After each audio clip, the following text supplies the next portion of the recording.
the other pressing issue, and that is the FI flows. Now, FI flows into India have been much lower than that of the other global markets. So not just being on the sidelines, they've actually been selling, barring the Thursday flow that we had.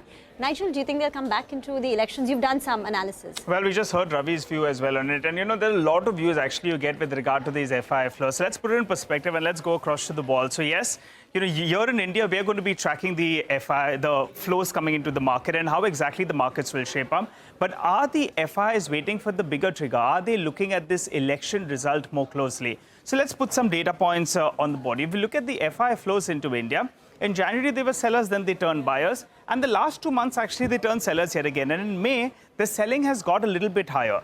So you'll say, well, they are selling, but maybe it's not an India-specific problem. They're selling emerging markets on the whole, which could be a possibility.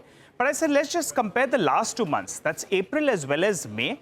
If you compare the last 2 months, in terms of the flows, and you compare it with other markets, you compare it with the Korean market case in point, because they did see inflows in the last 2 months itself, while the other markets have seen some bit of selling, and India actually has seen the highest amount of selling at close to around $4.5 billion odd.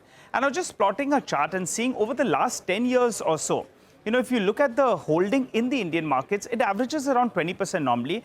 Currently, we're at the lowest we have seen in the last 10 years or so. It's holding at around that 17 to around 18% approximately. So FI ownership in the Indian markets itself has come down drastically. And I'll tell you what, the base has increased as well because the Indian market capitalization has gone up. So that's why, in fact, in percentage terms, that number is looking, at the lower end or a little lower than what the average is at. So the big question is, we always ask, how much is priced in? How much of the good news is priced in? Well, if you're looking for a trigger and someone to push this markets further, the FIs could be the answer. With a positive election verdict and continuity coming into play, the FIs could be showing us the big money. Nigel Ddsouza, well, he put out a note, and he said that a lot of foreign investors, well, they're waiting for a better multiple to get into the markets. But he says that aside from any negative surprise coming out of the elections, well, he doesn't see any big negative trigger that's coming in there in terms of a de-rating. So let's wait and watch whether or not the FI flows come back